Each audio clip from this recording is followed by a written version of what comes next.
اللہ تعالیٰ نے فرمایا کہ دونوں کے دونوں اس جنت سے اترو اور دنیا میں ایسی حالت سے جاؤ کہ ایک کا دشمن ایک ہوگا، پھر اگر تمہارے پاس میرے طرف سے کوئی ہدایت کا ذریعہ یعنی رسول یا کتاب پہنچے تو تم میں جو شخص میری اس ہدایت کا اتباع کرے گا تو نہ دنیا میں گمراہ ہوگا اور نہ آخرت میں شقی ہوگا، اور جو شخص میری اسی نصیحت سے اعراض کرے گا تو اس کے لیے تنگی کا زینہ ہوگا، اور قیامت کے روز ہم اس کو اندھا کر کے قبر سے اٹھائیں گے۔ اللہم اغفر، اور تعجب سے کہے گا کہ اے میرے رب، آپ نے مجھ کو اندھا کر کے کیوں اٹھایا؟ میں تو دنیا میں آنکھوں والا تھا۔ ارشاد ہوگا کہ ایسا ہی تجھ سے عمل ہوا تھا، اور ایک ہی تیرے پاس ہمارے احکام پہنچے تھے، پھر تو نے ان کا کچھ خیال نہ کیا، اور ایسا ہی آج تیرا کچھ خیال نہ کیا جاوے گا۔ اور اسی طرح ہر اس شخص کو ہم مناسب عمل کے سزا دیں گے جو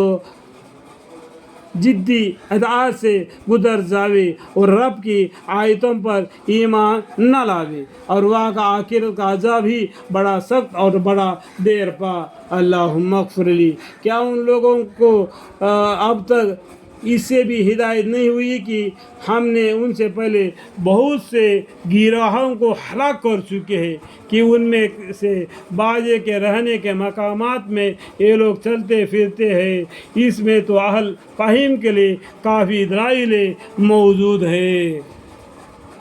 اور اگر آپ کے رب کی طرف سے ایک بات پہلے فرمائی ہوئی نہ ہوتی اور عذاب کے لیے ایک میعاد معین نہ ہوتی، میعاد معین مطلب کیا ہے؟ قیامت کا دن، ٹھیک ہے، انڈائریکٹ میں، ٹھیک ہے، وہ قیامت کا دن ہے تو عذاب لازمی طور پر ہوتا۔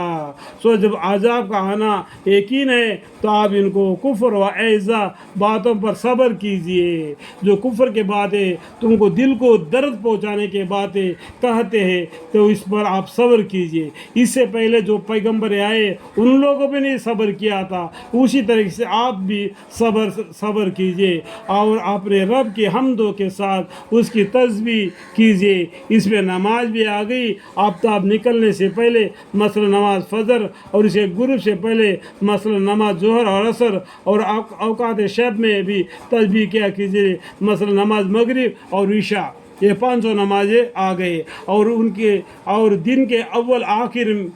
تاکہ آپ کو